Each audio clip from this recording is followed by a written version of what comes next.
الحمد لله رب العالمين والصلاة والسلام على أشرف الأنبياء والمرسلين وعلى آله وصحبه ومن تبعهم بإحسان إلى يوم الدين أما بعد. کل کے درس میں جو ہماری گفتگو تھی کہ 3 باتیں ہیں جس کی اہمیت پر یہ رسالہ، یہ کتاب شیخ محمد بن عبد الوہاب علیہ الرحمہ نے لکھا ہے، تو بتایا کہ یہ 3 باتیں اتنی اہم کیوں ہیں جس کی وجہ سے یہ کتاب لکھنی پڑی. تو کہا کہ قبر میں اسی کے تعلق سے پوچھا جائے گا. انسان اپنے گھر سے، اپنے لوگوں سے دور، منو مٹی کے نیچے قبر میں دفن ہوگا. کوئی پرسان حال نہیں ہوگا، کوئی غم گسار نہیں ہوگا. فرشتے اس کے قبر میں آئیں گے اور اس سے سوال کریں گے. اگر اچھا آدمی ہے تو پورے یقین کے ساتھ جواب دے گا. جنت کا دروازہ اس کے لیے قبر میں کھول دیا جائے گا اور وہاں سے جنت کی خوشبودار ہوا وہاں سے اسے محسوس ہوگی اور اس کے لیے جنت کا بچھونا بچھا دیا جائے گا اور وہ جنت میں اپنا ٹھکانہ اس دروازے سے دیکھے گا اور کہے گا یا رب اقم الساعہ، اے اللہ، اے رب قیامت قائم کر دیجئے، میں اپنے اس گھر میں چلا جاؤں. لیکن ایسا نہیں ہوگا. جب قیامت قائم ہوگی وہ اپنے گھر میں داخل ہوگا. اور اس کے برخلاف جو شخص منافق ہوگا، شکی ہوگا اپنے عقیدے کو لے کر، فرشتے اس سے بھی سوال کریں گے لیکن وہ جواب نہیں دے پائے گا اور وہ کہے گا ہا لا ادری، اے کاش میں نہیں جانتا کہ آپ لوگ کیا پوچھ رہے ہیں. فرشتے اس سے کہیں گے کہ نہ تو نے پڑھا نہ تو نے جانا، اور بس لوگ کہتے تھے وہ بھی کہتا تھا. تو ہم اس کتاب کو اس لیے پڑھ رہے ہیں ہم یقین کے ساتھ، جزم کے ساتھ اس عقیدے کو جانیں. شکی عقیدے، شکی مزاج سے نکل جائیں. یہ چیز فائدہ نہیں دے گی کہ وہ بولتا ہے ہم بولتے ہیں، اس نے کہا ہم نے کہا. نہیں، ہم جس عقیدے کے پابند ہیں اس پر آپ کو مجھے یقین ہونا چاہیے. اس سلسلے میں آج کے اس درس میں ہمارے ساتھ بات یہاں سے شروع ہوگی. وہ کتنے مسائل بات کی ہم، وہ جو کہاں دا فرسٹ، وہاں سے پڑھیے ندی صاحب، وہاں سے پڑھیے.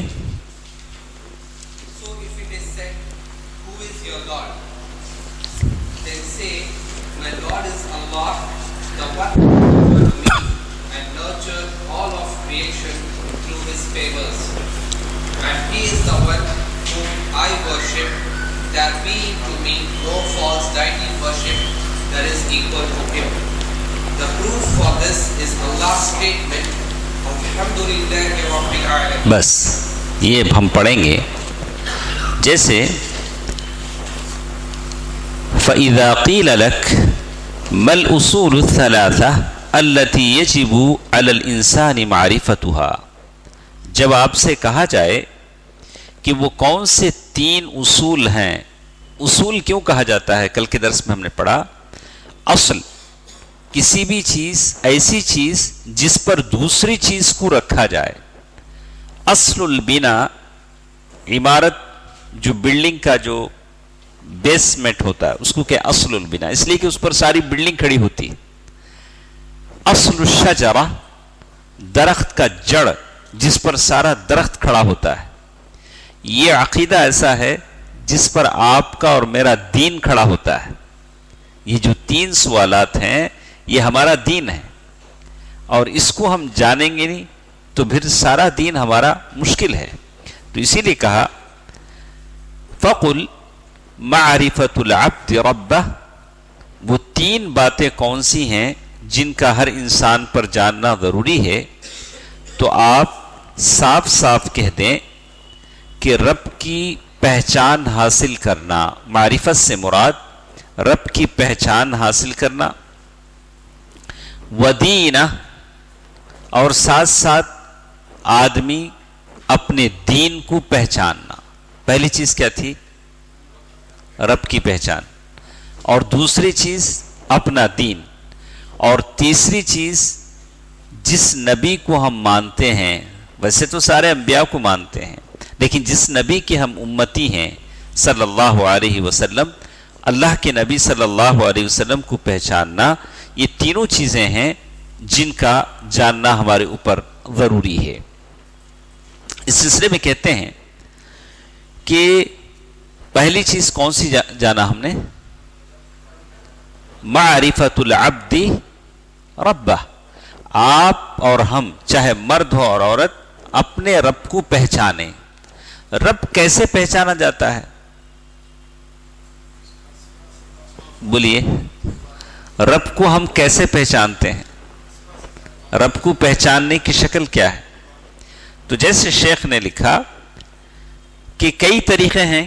نمبر ایک، اس کی مخلوقات میں غور و فکر کی جائے، جتنے اللہ تعالیٰ کے مخلوقات ہیں۔ نمبر ایک، پہلی چیز اللہ تبارک و تعالیٰ کی پہچان اس سے ہوتی ہے کہ اس کی مخلوقات میں غور و فکر کیا جائے، اس سے اللہ تعالیٰ کی معرفت، پہچان، اس کی عظیم سلطنت، کامل قدرت اور اللہ تبارک و تعالیٰ کی کمال حکمت اور وسیع رحمت کی معرفت حاصل ہوتی ہے۔ کیسے؟ اللہ تبارک و تعالیٰ کی جتنی مخلوقات ہیں آپ دیکھیں گے، شیخ صالح الفوزان انہوں نے ایک مثال کے ذریعے سمجھایا کہ ماں کے پیٹ میں بچہ ہوتا ہے، جنین جسے کہتے ہیں، اس کے پیدائش سے لے کر موت تک اسے رزق کون دیتا ہے؟ اللہ۔ وہ ماں کے پیٹ میں ہوتا ہے، وہ کچھ کھا نہیں سکتا، اسے کون کھلاتا ہے؟ اللہ۔ اس کے رگ رگ میں کون پہنچاتا ہے رزق؟ اللہ۔ اس کے اعضاء اس رزق سے طاقت حاصل کر کے بڑے ہوتے ہیں ماں کے پیٹ میں، رگوں سے رزق پہنچتا ہے، یہ کون پہنچاتا ہے؟ اللہ سبحانہ و تعالی۔ اور جب وہ باہر آتا ہے تو اس دودھ کے بجائے اللہ تعالیٰ اسے ماں کی چھاتیوں سے، یعنی اس روزے کے علاوہ ماں کی چھاتیوں سے دودھ دیتے ہیں، اور جب دودھ چھوڑنے کے قابل ہو جاتا ہے تو اللہ تعالیٰ اسے دال، دلیا، گیہوں اس سے رزق دیتے ہیں۔ یہ کون دیتا ہے؟ اللہ سبحانہ و تعالی، جو اس کی پیدائش سے لے کر موت تک اللہ تبارک و تعالی ہے جو اسے رزق دیتا ہے۔ تو اللہ کو پہچاننے کا ایک راستہ تو یہ ہے کہ اس کی جتنی مخلوقات ہیں اس پر آپ غور و فکر کریں۔ اس کی دلیل کیا ہے؟ سورۃ الاعراف سورہ نمبر 7 آیت نمبر 185، جس میں اللہ تعالیٰ نے کہا اولم ينظروا في ملكوت السماوات والارض وما خلق الله من شيء، کیا انہوں نے آسمانوں اور زمین کی بادشاہی میں اور جو چیزیں اللہ نے پیدا کی ہیں ان پر نظر نہیں کیا؟ تو اللہ کو پہچاننے کا ایک راستہ اللہ کی جتنی مخلوقات ہیں اس پر آپ غور و فکر کریں، چونٹی پر، پرندے پر، یہ ساری انسان پر۔ وَفِي أَنفُسِكُمْ أَفَلَا تُبْصِرُونَ، ارے تم میں نشانیاں ہیں، کیا تم دیکھتے نہیں ہو؟ آدمی اپنے آپ میں دیکھے، معمولی ایک چھوٹے سے رگ میں اگر بگاڑ آ جاتی ہے تو انسان تڑپ اٹھتا ہے، یا اللہ میرے ساتھ ہی کیا ہو گیا؟ دماغ میں کچھ آ گیا تو کہا برائن ٹیومر ہے، العیاذ باللہ۔ اللہ تعالیٰ ہر ایک کو صحت مند رکھے۔ تو یہ کہا کہ اللہ تبارک و تعالیٰ کو پہچاننا مجھ پر اور آپ پر واجب ہے۔ اللہ کو پہچاننے کا نمبر ایک پہلا راستہ کون سا ہے؟ اللہ کی مخلوقات میں اللہ تعالیٰ کا جتنا کریشن ہے اس میں کیا کریں گے آپ؟ غور و فکر کریں گے، اللہ تبارک و تعالیٰ کی پہچان اس سے ملے گی۔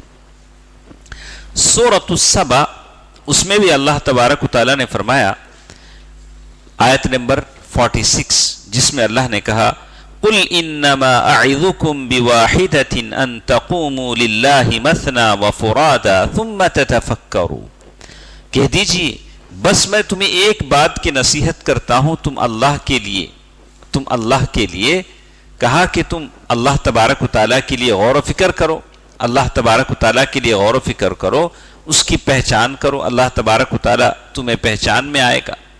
تو معلوم یہ ہوتا ہے کہ اللہ تبارک و تعالیٰ کو پہچان کی ایک شکل کیا ہے؟ اللہ تبارک و تعالیٰ کو آپ اور ہم کیسے پہچانیں گے؟ اللہ تبارک و تعالیٰ کی مخلوقات میں غور و فکر کریں گے۔ اسی طرح کچھ اور چیزیں ہیں جو اللہ تبارک و تعالیٰ نے یہ آیت کون سی لکھی ہم نے؟ سورۃ السبا۔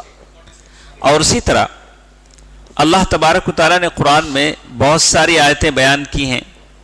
سورۃ آل عمران میں ہے ان فی خلق السماوات والارض واختلاف اللیل والنہار لآیات لأولی الالباب، آسمانوں کے زمین کے پیدا کرنے میں تمہارے لیے بہت ساری نشانیاں ہیں، اللہ تبارک و تعالیٰ اس کی پہچان میں آئے گا۔ اور اسی طرح اللہ تبارک و تعالیٰ نے ایک دوسری چیز کہا کہ ایک تو نشانیاں ہیں جو دنیا میں نظر آتی ہیں، سورج، چاند، ستارے، انسان، جس سے اللہ پہچانے جاتے ہیں، یہ آیات کونیہ ہیں۔ ان نشانیوں کو کیا کہتے ہیں؟ آیات کونیہ۔ آیت کسے کہتے ہیں؟ سائن یعنی نشانیاں۔ یہ آیات کونیہ ہیں جو دنیا میں نظر آتے ہیں، اور ایک آیات ہے آیات شرعیہ۔ آیات شرعیہ جو چیزیں وحی کے طور پر انبیاء سے ہمارے طرف بھیجی گئیں، انبیاء نے وحی جو لائی، قرآن، آدمی ان چیزوں کو لے کر آدمی قرآن کی آیتوں پر غور و فکر کرتا ہے تو اللہ تبارک و تعالیٰ کی پہچان اسے ہوتی ہے، جو ہدایت کی باتیں ہیں، آخرت کی باتیں ہیں۔ تو اس طرح سے اللہ کو پہچاننے کی نشانیاں کتنی ہیں؟ ایک آپ دنیا میں دیکھیں گے، سورج، چاند، ستارے، انسان، پتھر، درخت، اس سے اللہ پہچان میں آئے گا۔ اسی لیے بعض لوگوں نے کہا البعرۃ تدل علی البعیر، کسی بدو سے کہا گیا جو بکری چراتا تھا کہ تم نے اپنے رب کو کیسے پہچانا؟ اس نے کہا کہ ارے مینگنی بتاتی ہے کہ یہاں کوئی بکری گئی ہے، چلنے کا نشان بتاتا ہے کہ یہاں کوئی چلنے والا گیا ہے، یہ جو ساری کائنات ہے کیا یہ نہیں بتاتی کہ اس کائنات کا پیدا کرنے والا کوئی ہے؟ تو پہلی چیز آیات کونیہ جس سے اللہ پہچاننے میں آتا ہے۔ دوسری چیز آیات شرعیہ جو قرآن و حدیث کی باتیں ہیں، جو وحی کی چیزیں ہیں، اللہ تعالیٰ کی طرف سے جو آتی ہیں، وحی متلو، وحی غیر متلو، قرآن کی آیتیں، احادیث، اللہ کے نبی، یہ ساری چیزیں ہیں جو انسان کو بتاتی ہیں کہ اللہ تبارک و تعالیٰ کی پہچان کراتی ہیں۔ جیسے اللہ تبارک و تعالیٰ نے قرآن مجید میں فرمایا سورۃ النساء آیت نمبر 4، یعنی سورہ نمبر 4 آیت نمبر 2 سورۃ النساء، جس میں کہا افلا يتدبرون القرآن ولو كان من عند غیر اللہ لوجدوا فیہ اختلافا کثیرا، کیا وہ قرآن میں غور و فکر نہیں کرتے؟ اگر یہ اللہ کے سوا کسی اور کی طرف سے ہوتا تو قرآن میں بہت اختلاف ہوتا۔ قرآن میں اختلاف نہیں ہے، اس کا مطلب یہ کہ یہ اللہ کی طرف سے۔ تو اللہ کو پہچاننے کا ایک ذریعہ یہ ہے کہ کائنات میں غور و فکر کیا جائے۔ دوسرا ذریعہ یہ ہے آیات شرعیہ، قرآن کی آیات پر غور و فکر کیا جائے، افلا يتدبرون القرآن۔ اور ایک تیسرا ذریعہ بھی ہے، تیسرا راستہ بھی اللہ کو پہچاننے کا۔ اللہ تعالیٰ نے ہر انسان کے دل میں اپنی معرفت رکھی ہے۔ وَفِي أَنفُسِكُمْ افلا تبصرون. اس کی دلیل کیا ہے؟ حضرت جبریل علیہ السلام نے پوچھا تھا کہ احسان کیا ہے، احسان کس کو کہتے ہیں؟ کہا ان تعبد اللہ کأنک تراہ فإن لم تکن تراہ فإنہ یراک. اللہ کی تم ایسی عبادت کرو کہ گویا تم اللہ کو دیکھ رہے ہو. یہ روشنی، یہ معرفت آپ کے دل میں ہے، گرچہ کہ دل کیا ہو؟ قلب سلیم ہو، زندہ دل ہو. مردہ دل میں تو نہیں ہوگا، دل زندہ ہو، مردہ دل نہ ہو، قلب سلیم ہو. تو آدمی اپنے دل سے اللہ تبارک و تعالیٰ کی معرفت اس کے دل میں پاتا ہے، اور اس کا دل اچھل اچھل کر اسے کہتا ہے کہ اللہ کے سامنے سجدہ کر، اللہ کے سامنے التجا کر، اللہ کے سامنے ہاتھ اٹھا. تو تین راستے ہیں اللہ تعالیٰ کی معرفت کے. ایک بولیے ایک بار، اللہ کو ہم کیسے پہچانیں گے؟ آیات کونیہ، آیات شرعیہ، اور خود اپنے آپ میں اللہ تبارک و تعالیٰ کی معرفت آپ کے دل میں ہے. یہ معرفت ہے. یہ جو صوفیہ کی جو معرفت ہے، معرفت طریقت، یہ کس کی زبان ہے؟ صوفیہ کی ہے. وہ علم حاصل نہیں کرتے، ایسا بیٹھ کے پڑھنے کی ضرورت نہیں. وہ سیدھے جائیں گے، اپنے پیر سے گلے لگائیں گے، ان کے سینے سے ان کے سینے میں کیا ہو جاتا؟ علم کیا ہو جاتا؟ ٹرانسفر ہو جاتا ہے. تو کہا کہ ایسے علم نہیں آتا ہے، ایسے علم نہیں آتا ہے. صحابہ خود بیٹھتے تھے، اللہ کے نبی صلی اللہ علیہ وسلم احادیث کہتے تھے، صحابہ لکھتے تھے، صحابہ لکھتے تھے، پڑھتے تھے. حضرت ابو ہریرہ رضی اللہ تعالیٰ عنہ، ویسے عمر رضی اللہ تعالیٰ عنہ نے باری بنا دی تھی اپنے دوست کی کہ ایک دن تم حدیث سنو، ایک دن میں حدیث سنتا ہوں. تو یہ بات الگ ہے. یہ تین راستے ہیں. اسی طرح او دینہ، دوسرا اصول یہ ہے کہ آپ اللہ کے دین کی جانکاری حاصل کریں، اللہ تعالیٰ کی دین کی حاصل کریں، یعنی دین اسلام کی. پہلے تو مختصر بتاتے ہیں، بعد میں یہ تفصیل بتائیں گے. پہلے آپ کو مختصر بتا رہے ہیں. دین اسلام جس کے احکام پر مجھے اور آپ کو عمل کرنا ہے، اس کی جانکاری حاصل کرنا ضروری ہے. شرعی احکام کو سیکھنا، دوسروں کو سکھانا، ان کی مصلحت، حکمت، علت معلوم کرنا کہ نماز اس کی مصلحت آپ کو معلوم ہو، اور حکمت معلوم ہو، علت معلوم ہو، اور اس کے تعلق سے جو شکوک و شبہات آتے ہیں اس کو دور کرنا، ان پر غور کرنا ہر انسان کے لیے ضروری ہے. اگر یہ دین اسلام کو کتاب و سنت کی روشنی میں دیکھا جائے تو ثابت ہو جاتا ہے کہ یہی دین حق ہے. یعنی جو دین ہم پابند ہیں، اس دین کو سیکھنا آپ کے اور میرے لیے ضروری ہے. اور لوگوں نے کیا کیا ہے؟ دین کو چھوٹا بنا لیا. کچھ لوگ ہیں کہا کہ سارے دین کا خلاصہ انہوں نے 6 باتوں میں بنا لیا. زیادہ پڑھنے، کتنی باتیں؟ 6 باتیں یا کچھ کتابیں. وہ کتابیں پڑھ لیں بس دین ہو گیا. اچھا، قرآن کو بھی انہوں نے منیمائز کیا، چھوٹا کیا. کیا ہے؟ 5 سورہ کیا کر دیا. اب لوگ کیا کرتے ہیں؟ سارا قرآن نہیں پڑھتے ہیں، وہ 5 سورہ لے کے جیب میں گھومتے ہیں. بولا کہ یہ 5 سورہ پڑھتے رہیں گے. بولا کہ نہیں، دین ہے جتنا آپ سیکھ سکیں. آپ کو تو دین ہے جس پر آپ عمل کرنا ہے، اس کو سیکھنا ہے. تو اسی لیے معلوم ہوا کہ حقیقی اسلام کے مطابق دین کو سمجھنا ضروری ہے. اسلام کیا ہے، صحیح اسلام کیا ہے. تو اس طرح سے مسلمان بہت سارے ایسے ہیں اسلام کے بارے میں افراط و تفریط کا شکار ہیں. کچھ لوگ سرے سے سیکھتے نہیں، اور کچھ لوگ ہیں شکوک و شبہات کے شکار ہیں. تقدیر کے بحث میں جائیں گے تو شک میں پڑ جائیں گے، ایسا کیوں، ایسا کیوں، اسی میں وہ دین سے بددین ہو جائیں گے. کہا کہ جتنا اللہ تبارک و تعالیٰ کہتے ہیں لا یکلف اللہ نفسا الا وسعها، اللہ تبارک و تعالیٰ آپ سے اتنا ہی پوچھے گا جتنا آپ سیکھ سکیں. اللہ تعالیٰ اور اتنی جو بنیادی چیزیں ہیں اس کو تو آپ کو سیکھنا ضروری ہے. تو پہلی چیز اللہ کی پہچان. اللہ کی پہچان 3 چیزوں سے ہوتی ہے، ہم سن چکے. دوسری چیز دین کی پہچان. دین کس کا نام ہے؟ قرآن و سنت سے، قرآن سے اور صحیح احادیث سے جو پتہ چلتا ہے وہ چیز دین ہے. اور ساری دین کا خلاصہ کسے کہتے ہیں بتائیے؟ ساری دین کیا ہے؟ ہاں؟ اسلام، ایمان، احسان. یہ تین چیزوں کا مجموعہ کیا ہے؟ دین ہے. دلیل کیا ہے؟ ہاں؟ حدیث جبریل. حدیث جبریل میں کیا ہوا؟ جبریل علیہ السلام جانے کے بعد اللہ کے نبی صلی اللہ علیہ وسلم نے فرمایا یہ جبریل تھے، اتاکم یعلمکم دینکم. یہ جبریل تھے، تمہیں دین سکھانے آئے تھے. تو جبریل نے تین ہی چیزوں کا سوال کیا، اسلام، ایمان اور احسان. یہ سارے دین کا مجموعہ ہے، یہی دین ہے. اور کہتے ہیں، اور تیسری چیز اللہ کے نبی صلی اللہ علیہ وسلم کی پہچان. یہ تیسرا اصول ہے.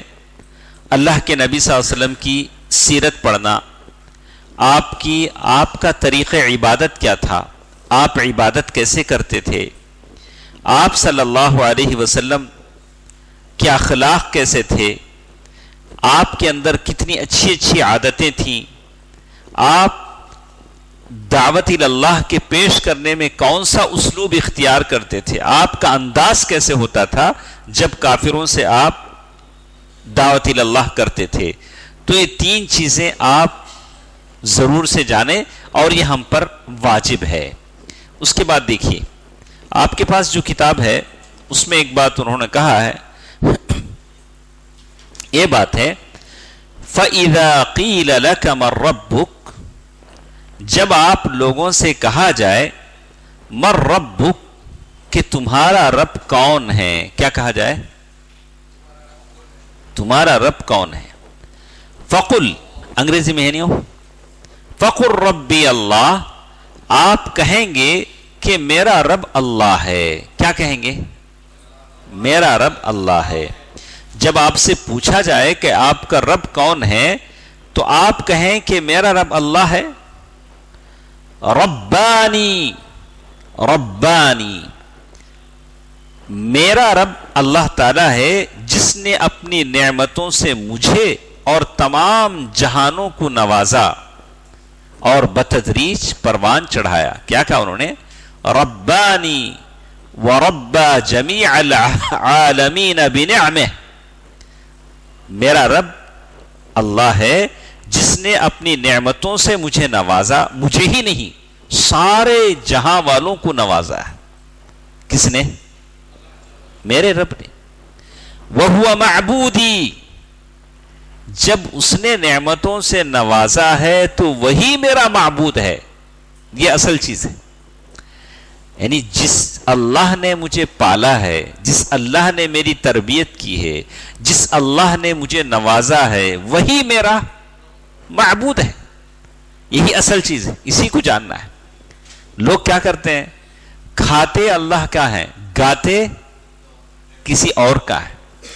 نعمت کس کی کھاتے ہیں؟ اللہ کا کھاتے ہیں. لیکن یہ نہیں کہتے وہ معبودی، یہ اللہ تعالیٰ کیا ہے؟ میرا معبود ہے. اللہ تبارک و تعالیٰ میرا معبود ہے. والدلیل ولیس لی معبود سوا، اور وہی میرا معبود ہے، اس کے سوا کوئی میرا معبود نہیں ہے. اور کہا والدلیل قولہ تعالی الحمد للہ رب العالمین. اور اس کی دلیل کیا ہے؟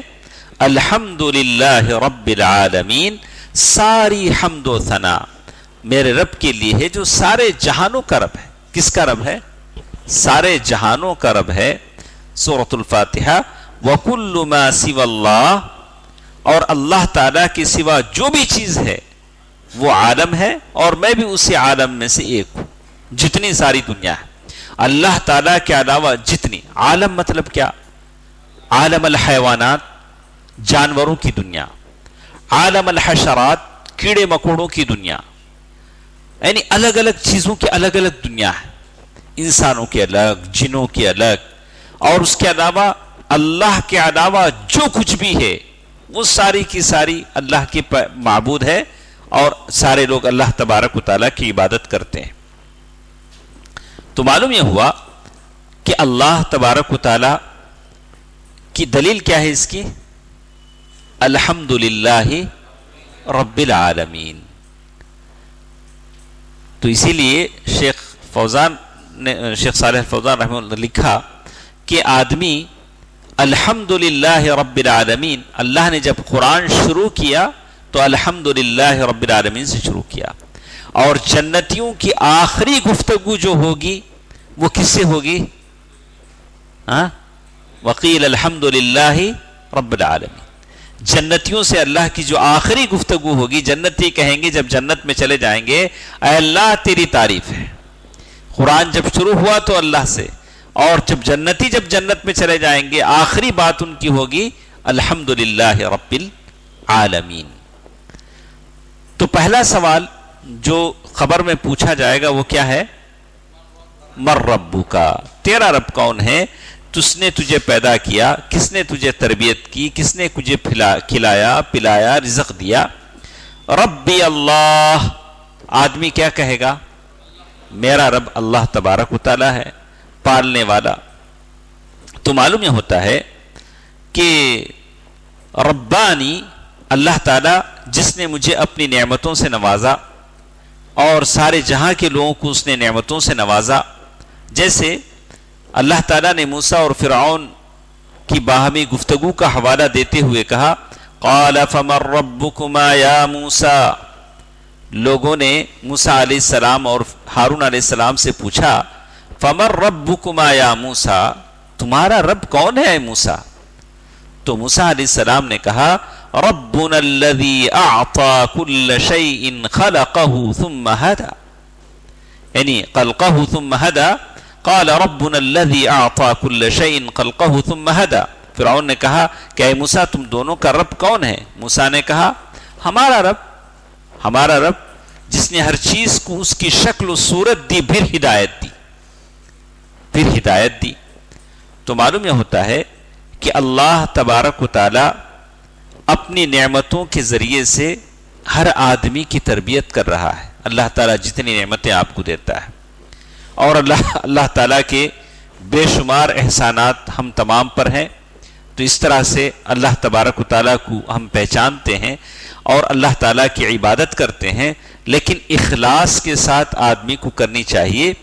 اور اس کی دلیل کے طور پر بہت زیادہ آیتیں انہوں نے پیش کی، اور ایک دلیل ہم کہیں گے. کون سی دلیل؟ ایک دلیل بولیے نا، کہ اللہ تبارک و تعالیٰ ہمارا رب ہے، وہی ہمارا معبود ہے. اس کی دلیل کیا ہے؟ الحمدللہ رب العالمین. کیا دلیل ہے؟ الحمدللہ رب العالمین. اللہ تعالیٰ ہے جو سارے جہانوں کا رب ہے. رب العالمین جب آپ کہیں گے تو صرف اللہ ہی کے لیے کہہ سکتے ہیں. رب کا جو لفظ ہے اسے مطلق اگر آپ بولیں گے رب، اللہ ہی کے لیے بولیں گے. لیکن کسی آدمی کے لیے بولنا چاہیں گے رب البیت، اس گھر کا مالک کون ہے؟ کسی اور کوئی اور چیز کے لیے ملا کر بولیں گے. لیکن رب اگر مطلق بولیں گے تو کس کے لیے بولیں گے؟ اللہ کے لیے بولیں گے. مطلق کے معنی سنگل، اللہ ہی کے لیے بولیں گے. لیکن کسی اور چیز کے لیے بولنا چاہیں رب الجوال، یہ موبائل والا کون ہے؟ رب المدرسہ، یہ مدرسے والا کون ہے؟ ایسے ملا کر بول سکتے ہیں. اسی طرح اللہ تبارک و تعالیٰ کی جتنے صفات ہیں وہ سب کے سب کمال کے ہیں. صفات کا مطلب کیا ہے؟ سننا، دیکھنا، بولنا، یہ ساری چیزیں ہیں. اور اللہ تبارک و تعالیٰ بہت ہی عظیم ہے. اور اسی طرح ایک دوسری چیز انہوں نے کہا فَإِذَا قِيلَ لَكَ بِمَا عَرَفْتَ رَبَّكَ، اگر آپ سے پوچھا جائے کہ آپ نے اپنے رب کو کیسے پہچانا، تو آپ کہہ دیں کہ اس کی نشانیوں سے اور مخلوقات میں غور و فکر کرتے ہوئے. اور اللہ تبارک و تعالیٰ کی نشانیاں کیا کیا ہیں؟ وَمِنْ آيَاتِهِ اللَّيْلِ، آپ کی کتاب میں ہیں، عربی ٹیکسٹ، وہ انگلش ٹیکسٹ میں ہے وہ ساری چیز. وَمِنْ آيَاتِهِ اللَّيْلِ، اس کی نشانیوں میں سے رات ہے. وَالنَّهَارِ، دن ہے. والشمس سورج ہے، والقمر چاند ہے، لا تسجدوا للشمس، انسان اللہ تبارک و تعالیٰ کے پاس سب سے قیمتی عبادت کیا ہے؟ سجدہ ہے۔ کیا ہے؟ سجدہ ہے۔ اس لیے کہ انسان کے پاس سب سے، اس کی باڈی میں سب سے عزت والی جگہ کون سی ہے؟ سر، اس کا چہرہ۔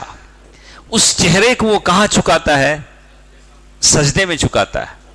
اسی لیے آپ دیکھیں گے کہ کفار مکہ، جیسے سورہ نجم کی کہا تلک الغرانیق الاولی، کہا کہ وہ نیچے نہیں جھکے، انہوں نے نیچے سے مٹی اٹھائی، کہاں لگا لیا جو لوگ کرنا چاہتے۔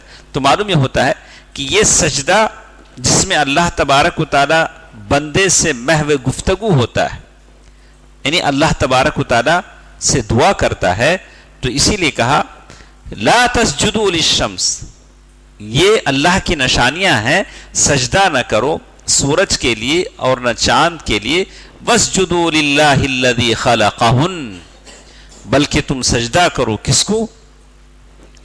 اللہ کو سجدہ کرو جس نے انہیں پیدا کیا۔ اگر حقیقت میں تم اللہ تبارک و تعالیٰ کی عبادت کرنے والے ہو، ان کنتم ایاہ تعبدون، سورۃ حامیم السجدہ، سورہ نمبر 40 پر 1، آیت نمبر 37۔ ہاں دو نام نا۔ تو اسی طرح کہا الاعراف، اس کے بعد کی ایک آیت ہے جس میں اللہ نے ایک بات بتلایا کہ اللہ تبارک و تعالیٰ نے آسمان و زمین کو 6 دن میں پیدا کیا۔ سورۃ الاعراف آیت نمبر 50 پر 4، سورہ نمبر 7 آیت نمبر 50 پر 4۔ اچھا لکھ لیا آپ، لکھیے۔ ہاں اچھا، اللہ تبارک و تعالیٰ کو کیسے پہچانا؟ تو آپ کیا جواب دیں گے؟ اللہ کی نشانیوں سے، اس کی مخلوقات سے۔ اللہ تبارک و تعالیٰ کی جو نشانیاں ہیں کتنی طرح کی ہیں؟ 2 طرح کی ہیں، کونی شرعی۔ کونی شرعی، کونی سے مراد اس کی مخلوقات ہیں، اور شرعی آیات سے مراد وحی ہے جو اللہ نے اپنے رسولوں پر اتاری ہے وحی کے ذریعے۔ تو معلوم یہ ہوتا ہے کہ اللہ تبارک و تعالیٰ کی یہ پہچان ہے جو اس کی نشانیوں سے ہوتی ہے۔ اور لمبی گفتگو انہوں نے کی ہے، ہم مختصر کر کے آگے بڑھتے ہیں۔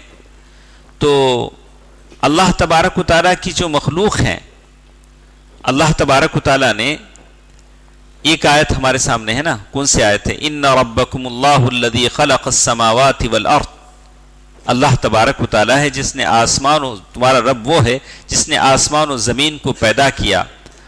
تو مخلوقات میں اللہ تبارک و تعالیٰ کی کئی نشانیاں ہیں۔ اللہ نے جتنے مخلوقات پیدا کی ہیں، آپ لکھتے جائیں، اللہ تبارک و تعالیٰ نے اتنے جو سارے مخلوقات پیدا کیے ہیں 6 دن میں بنائے ہیں۔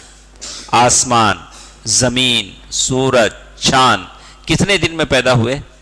6 دن میں۔ پہلی نشانی، اللہ تبارک و تعالیٰ اپنے عرش عظیم پر اپنی عظمت اور جلالت کے ساتھ اسی طرح جلوہ افروز ہوئے جیسے اپنے شان کے لائق ہے۔ اللہ تعالیٰ اپنے عرش پر بیٹھے، کیسے بیٹھے اللہ بہتر جانتا ہے، اس کی مثال نہیں دی جا سکتی۔ اللہ تعالیٰ اپنے عرش پر بیٹھے، اللہ تبارک و تعالیٰ کی، اور اسی طرح اللہ تبارک و تعالیٰ رات کو دن پر ڈھانپتا ہے، دن کو رات پر ڈھانپتا ہے۔ ایک طرف سے دن ہوتے جاتا ہے، ایک طرف سے رات ہوتے جاتی ہے۔ یہ اللہ تعالیٰ کی مخلوق کی نشانیاں ہیں۔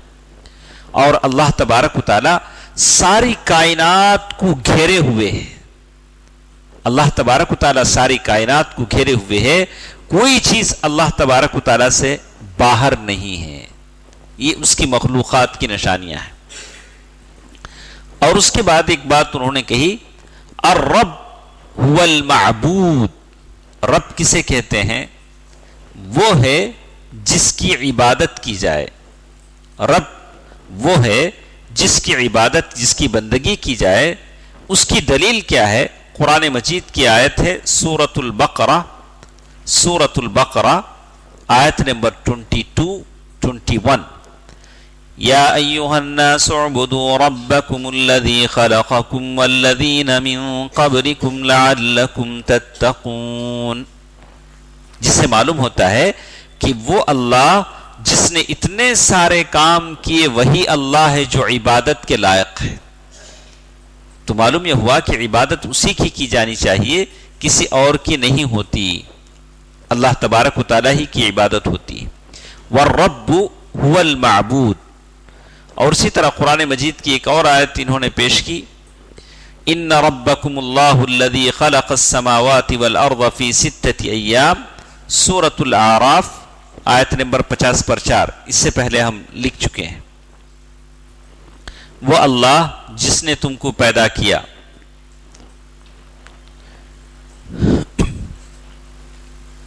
لکھے ہیں۔ اچھا، اس کے بعد ایک اور بات نوٹ کیجئے، عبادت کی جو قسمیں ہیں جو اللہ تعالیٰ نے ہم کو حکم دیا ہے، اللہ تبارک و تعالیٰ نے جن عبادتوں کا حکم دیا ہے اس کی کچھ قسمیں ہیں۔ انواع العبادہ، ٹائپس آف عبادہ کتنے ہیں؟ تو پہلے جو ہم نے بتایا، اسلام، ایمان، احسان۔ اسلام کے کتنے ارکان ہیں؟ ہاں معلوم ہے؟ اسلام کے نہیں، آپ کو معلوم ہے تو ہم آگے بڑھیں گے، اس میں پھر ٹائم نہیں۔ ایمان کے 6، ہاں، اسلام، ایمان، احسان۔ اسی طرح لکھ لیجئے، یہ ہم آپ کو سوال میں آ جائے گا، اسلام، ایمان، احسان۔ دعا عبادت ہے، دعا کیا ہے؟ الدعاء مخ العبادہ، دعا عبادت کا مغز ہے، عبادت کی جڑ ہے۔ اب یہ خبروں کے پاس جو دعا کرتے وہ دعا چنا عبادت نہیں، وہ اللہ کے پاس جو دعا ہونی چاہیے وہ کہاں ہو رہی ہے؟ خبر کے پاس ہو رہی ہے، یہ تو شرک ہے دعا۔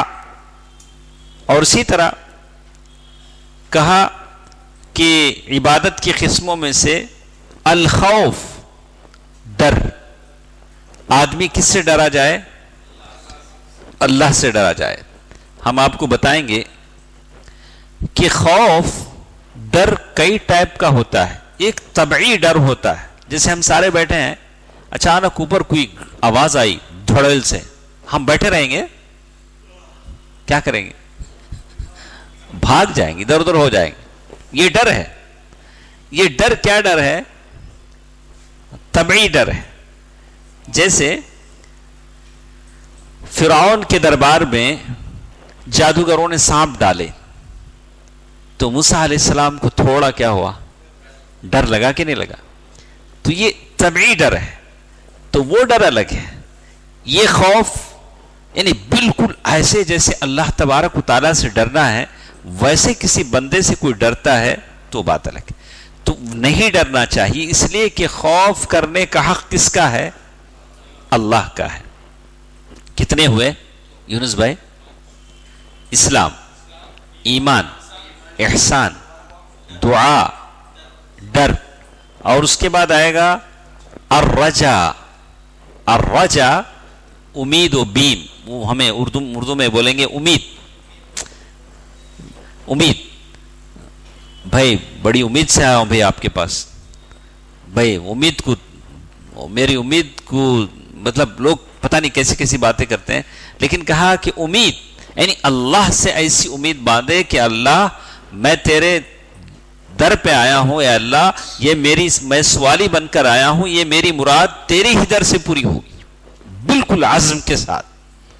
تو کہا کہ وہ اللہ تبارک و تعالیٰ ہی سے کرنی چاہیے۔ والتوکل، بھروسہ، کیا ہے؟ یہ عبادت ہے۔ توکل، بھروسہ کس پر ہونا چاہیے؟ اللہ پر ہونا۔ یہ سارے ہیں جو ہمارے معاشرے میں، ہمارے سوسائٹی میں لوگ غیر اللہ سے کرتے ہیں، بولتے ہیں بھر دے جھولی، کس کی جھولی بھریں؟ بولا یہ بھرنے والا کون ہے؟ ہاں اللہ. یہ کہاں لے جاتا ہے؟ غیر اللہ کے پاس لے جاتا ہے. بولا کہ یہ وہاں سے جس کی جھولی بھرتی ہے، وہاں سے پیٹ بھرتا ہے. ایسی عجیب عجیب قسم کے شعر و شاعری قوالی جو شرک سے بھرپور ہوتی ہے، ایک عام نادان انسان بھی سنے گا تو سمجھے گا کہ اس سے شرک کی بدبو آتی ہے نا. ایسے کئی الفاظ ہیں جو داتا دینے والا، بخشنے والا، یہ ساری. والرغبہ، رغبت کسے کہتے ہیں؟ خواہش. مجھے اس میں رغبت نہیں ہے، مجھے یہ کھانے کی رغبت نہیں ہے. رغبت جس سے آدمی دل سے جڑ جاتا ہے وہ اللہ کی طرف سے. والرہبہ، اور اسی طرح کہتے ہیں ڈر. رہبہ کسے کہتے ہیں؟ ایک خوف، اس کا معنی بھی کیا؟ ڈر. رہبت کے معنی بھی ڈر. دونوں میں تھوڑا سا فرق ہے، وہ ڈر یہ ڈر. جیسے وَلَا تَخَافُوا وَلَا تَحْزَنُوا، تم ڈرو نہیں غم کرو نہیں. دونوں میں فرق کیا ہے؟ ادریس بھائی کو معلوم ہے جواب، اس لیے ہم اس پہ. اللہ تبارک و تعالی جب نیک بندہ دنیا سے جاتا ہے، فرشتے آتے ہیں بولتے ہیں لا تخافوا، ارے تم ڈرو نہیں غم کرو نہیں. تو غم اور ڈر اس میں کس بات کا ہے کہ اب جو آئندہ جو تمہارے پاس مرحلے آ رہے ہیں، خبر کا، حشر کا، پل صراط کا، میزان کا اور نام اعمال کے دیے جانے کا، اس کو لے کے تم کو ڈرنے کی ضرورت نہیں. وَلَا تَحْزَنُوا، پیچھے جو بیوی بچے چھوڑ کے جا رہے ہو، چھوٹے چھوٹے بچے ہیں، دنیا چھوٹ رہی ہے، اس کے بارے میں تم کو غم کرنے کی ضرورت نہیں. جو مستقبل میں جو آ رہا ہے اس کے لیے خوف کرنے کی ضرورت نہیں. جو پیچھے جو چھوٹ رہا ہے اس کے مستقبل میں تمہیں غم کرنے کی ضرورت نہیں. تو یہاں بھی خوف اور رہبہ دونوں الگ الگ چیزیں ہیں. اسی طرح ایک اور چیز انہوں نے کہا، خوف اور کون سی چیز بتایا؟ خوف کے ساتھ ساتھ پھر ایک چیز انہوں نے بتایا، رہبہ ڈر. اور رہبہ الگ، خوف الگ. اچھا، اسی طرح کہتے ہیں والخشوع، خشوع خضوع کہتے ہیں، معلوم؟ خشوع یہ بھی الگ ایک قسم ہے، ایک دم عاجزی کے ساتھ، انکساری کے ساتھ. خشوع خشیت کے معنی میں ہے. خشوع خشیت.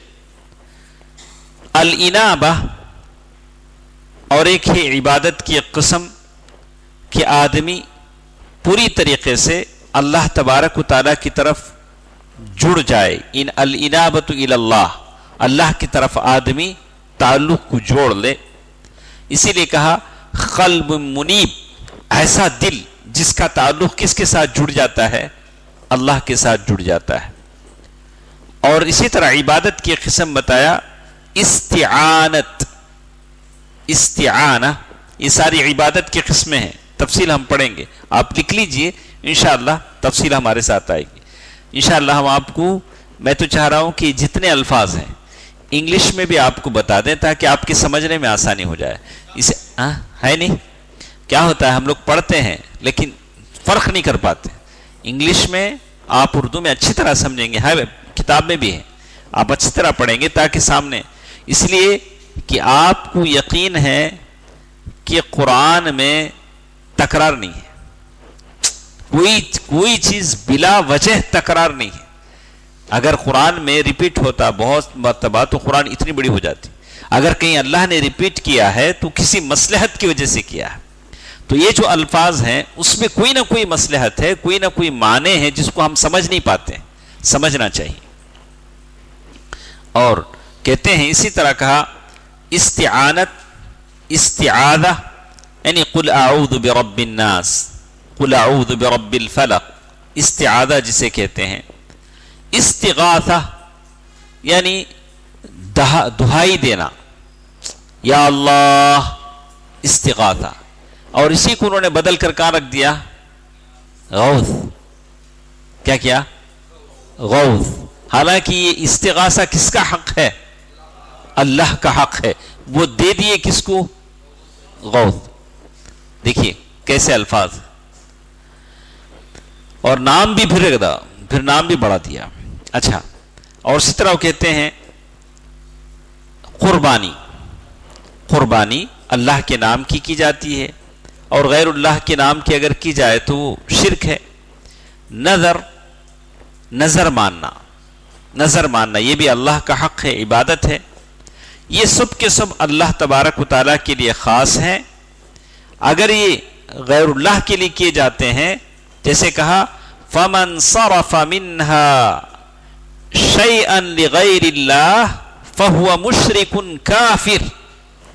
یہ جو عبادتیں ہم نے بتلائی ہیں، ان عبادتوں میں سے کوئی بھی عبادت کسی اور کے لیے کی جاتی ہے تو وہ کافر ہے اور مشرک ہے. اللہ اکبر. اب کتنے مسلمان ہیں جو یہ کرتے ہیں؟ اب ہم ان کو کیا کہیں؟ کوئی اور نام تو دے نہیں سکتے، یا تو مسلمان یا تو مشرک. اور وہ کہتے ہیں کہ، اور انہوں نے کہا اس کی دلیل کیا ہے؟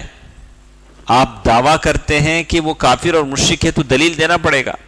دلیل انہوں نے پیش کیا، وَمَن يَدْعُ مَعَ اللَّهِ إِلَٰهًا آخَرَ لَا بُرْهَانَ لَهُ بِهِ فَإِنَّمَا حِسَابُهُ عِندَ رَبِّهِ إِنَّهُ لَا يُفْلِحُ الْكَافِرُونَ. سورة المؤمنون، سورہ نمبر 23، آیت نمبر 117، جس میں اللہ نے کہا جو کوئی اللہ کے علاوہ کسی اور کو پکارے اور اس کے پاس کوئی دلیل نہیں ہے تو اس کا حساب اس کے رب کے پاس ہے. ایسے لوگ کبھی فلاح نہیں پا سکتے. ایسے لوگ کبھی فلاح نہیں پا سکتے. تو آج کی اس درس میں ہم نے پڑھا، پہلے مختصر باتیں پڑھی کہ 3 باتوں کا جاننا ضروری ہے جس کو اصول کہا گیا. اصول اس لیے کہا گیا، غور سے سن لیں، اگر آپ ذہن میں رکھ لیتے ہیں تو اتنا بھی کافی ہے. اصول اس لیے کہا گیا کہ اس پر ہمارے سارے دین کی بنیاد ہے. سارے دین کی بنیاد ہے. یہ 3 باتیں قبر میں پوچھی جانے والی ہیں. وہ 3 باتیں کیا ہیں؟ آدمی اللہ کی پہچانے، اللہ کو پہچانے. اللہ کو پہچانے گا تو خود بخود اچھا ہو جائے گا، اللہ کی عبادت کرنے لگے گا. اللہ کو جب آدمی پہچان لے گا تو اس کو بولنے کی ضرورت نہیں، نماز پڑھ، متقی بن جا، پرہیزگار بن جا. اللہ کو پہچاننے کا مطلب کیا ہے؟ ارے اللہ کو پہچاننے کا مطلب یہ ہے کہ میں نے جانا کہ اللہ تعالیٰ بہت بڑی طاقت والا ہے. اللہ تبارک و تعالیٰ پل پل میرے اوپر نگاہ رکھے ہوئے ہے. اللہ تبارک و تعالیٰ یعلم خائنۃ الاعین وما تخفی الصدور، میری آنکھوں کی خیانت کو جانتا ہے، میرے دلوں کا بھیدی ہے، یعنی میرے دل کے اندر جو بھید ہیں اس کو جانتا ہے. وما تخفی الصدور، میرے دل میں جو چھپا ہوا ہے اس کو جانتا ہے. اللہ کی مکمل پہچان جب آ جاتی ہے تو اب اسے کوئی چیز بولنے کی ضرورت نہیں. اب وہ جان گیا کہ اللہ ایسا ہے جو مجھے پیدا کیا ہے اور میری ساری چیزوں کو جانتا ہے. تو اللہ کی پہچان، دین کی پہچان. اللہ کیسے پہچان میں آتا ہے؟ ہاں، 3 چیزیں ہم نے بتایا کہ ایک اللہ کی مخلوقات سے. اللہ کی مخلوقات ساری چیزیں جو کائنات میں ہیں، سورج، چاند، ستارے، آسمان، زمین، ساری چیزیں. آیات کونیہ، آیات شرعیہ، وحی الہی کے ذریعے جو باتیں قرآن. افلا یتدبرون القرآن ام علی قلوب اقفالها. ایک تیسری چیز جو اللہ نے ہر انسان کے دل میں اس کی معرفت دے دی ہے، وَفِي أَنفُسِكُمْ أَفَلَا تُبْصِرُونَ، اور وہ ہے احسان. ان تعبد اللہ کأنک تراہ فإن لم تکن تراہ فإنہ یراک. اللہ کی ایسی عبادت کرو جیسے تم اللہ کو دیکھ رہے ہو. اللہ، اتنا مزہ ہم کو ملتا ہے نمازوں میں کہ ہم اللہ کو دیکھ رہے ہیں. فإن لم تکن تراہ فإنہ یراک، یا کم از کم ایسے سوچو کہ اللہ تبارک و تعالیٰ تم کو دیکھ رہا ہے. اسی طرح دوسری بات ہم نے کہا کہ آدمی دین کے تعلق سے پہچانے، دین کو جانے کہ جو عبادات وہ بجا لاتا ہے، دین کیا چیز ہے.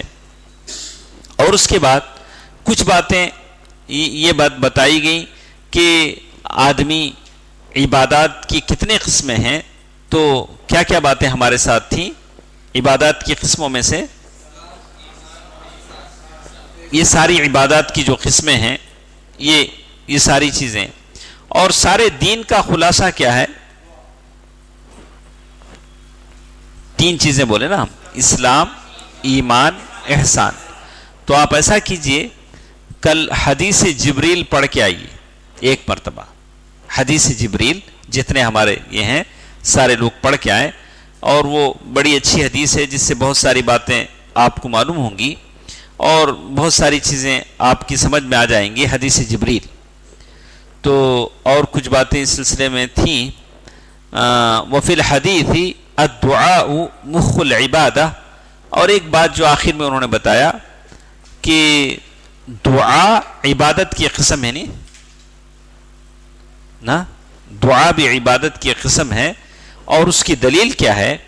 والدلیل قوله تعالی وقال ربكم ادعوني استجب لكم ان الذين يستكبرون عن عبادتي سيدخلون جهنم داخرين. سورۃ المؤمن سورہ نمبر 40 آیت نمبر 60. دعا عبادت کی روح مغز ہے. اور اسی طرح اللہ تعالیٰ نے کہا، اللہ تعالیٰ اور تمہارے رب نے کہا کہ مجھے پکارو، میں تمہاری دعائیں قبول کروں گا. جو لوگ گھمنڈ میں آ کر میری عبادت سے منہ موڑتے ہیں ضرور وہ ذلیل و خوار ہو کر جہنم میں داخل ہوں گے. اللہ سے دعا کرنی چاہیے. اور اسی طرح انشاءاللہ کل کے درس میں ہم پڑھیں گے دعا کے تعلق سے، کیونکہ دعا عبادت ہے اور اس کی اقسام کیا کیا ہے. تو میں مختصر آپ کو بتاتا ہوں. آپ نے کبھی سنا ہے کہ دعا کے بھی ٹائپ ہیں؟ نہیں. دعا کے کتنے ٹائپ ہیں؟ ہاں ہاں نہیں. دعاء المسئلہ، دعاء العبادہ. دعا کتنے ہیں؟ 2 ٹائپ کے. ایک دعاء المسئلہ، ایک دعاء العبادہ. ایک دعا وہ ہے جس میں آپ اللہ تبارک و تعالیٰ سے سوال کرتے ہیں. مسئلہ کے معنی ہے سوال کرنا. اللہ تبارک و تعالیٰ سے سوال کے لیے اگر بندہ اپنے رب سے اپنی حاجت طلب کر رہا ہے تو یہ رب تعالیٰ کی عبادت ہے کہ وہ پکارنے والا اللہ تعالیٰ کے حضور اپنی عاجزی کے ساتھ دعا کرتا ہے.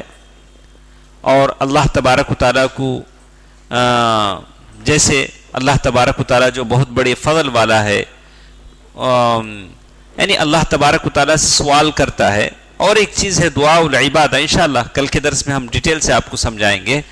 تو یہ مختصر اتنا یاد رکھیں کہ دعا کی کتنی قسمیں ہیں. جب تک ہم آپ کو مثال دے کر نہ سمجھائیں گے آپ کے سمجھنا مشکل. دعاء المسئلہ، مسئلہ کس سے بنا ہے؟ سوال سے. دعاء العبادہ، بہت ساری چیزیں ہیں جو عبادت کے طور پر کی جاتی، وہ ساری کی ساری کیا ہیں؟ دعاء العبادہ ہیں. تو یہ 2 یاد رکھیں، انشاءاللہ کل کے درس میں پھر ہم سنیں گے. ہاں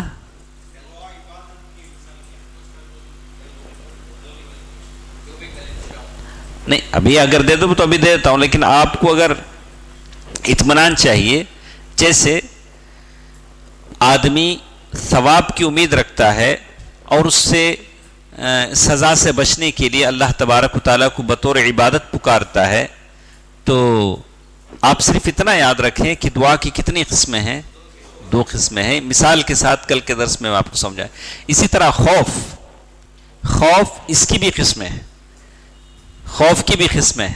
ڈر، تو جیسے میں نے مثال دے کر سمجھایا، ایک ڈر ہوتا ہے جو طبعی ڈر ہوتا ہے، جیسے جاتے جاتے ہوئے کسی جانور سے آدمی ڈر گیا تو ہم نہیں کہیں گے کہ مشرک ہو گیا، بلا کہ نہیں. ایک طبعی ڈر الگ ہے، کسی انسان سے ڈرنا یہ الگ ہے، اللہ تبارک و تعالیٰ کے مقابلے میں کسی سے ڈرنا، اس لیے کہ ڈر جیسے اللہ تعالیٰ نے کہا یا ایھا الرسول بلغ ما انزل الیک من ربک وان لم تفعل فما بلغت رسالتہ واللہ یعصمک من الناس، اللہ تبارک و تعالیٰ تمہاری لوگوں سے حفاظت کرے گا. تو اللہ نے کئی جگہ کہا کہ تم ان سے مت ڈرو، ڈرو کس سے؟ مجھ سے ڈرو. تو خوف کی بھی کئی قسمیں ہیں. تو انشاءاللہ آج کی اس درس میں یہ کچھ باتیں تھیں. کل ہمارے ساتھ گفتگو شروع ہوگی کہاں سے؟ دعا سے. دعا اللہ تبارک و تعالیٰ کی عبادت کے قسموں میں سے ایک قسم ہے، جیسے خوف ہے، توکل ہے، انابت ہے، استعانت ہے، استغاثہ ہے، رجا ہے. یہ ساری کی ساری اللہ تعالیٰ کی عبادت کی قسمیں ہیں. اس کی ساری ڈیٹیل تفصیل آپ کو مجھے پڑھنا ہے انشاءاللہ. اللہ تبارک و تعالیٰ جو سنتے ہیں اسے سمجھنے کی اللہ تبارک و تعالیٰ توفیق دے. آمین. والسلام علیکم ورحمۃ اللہ وبرکاتہ.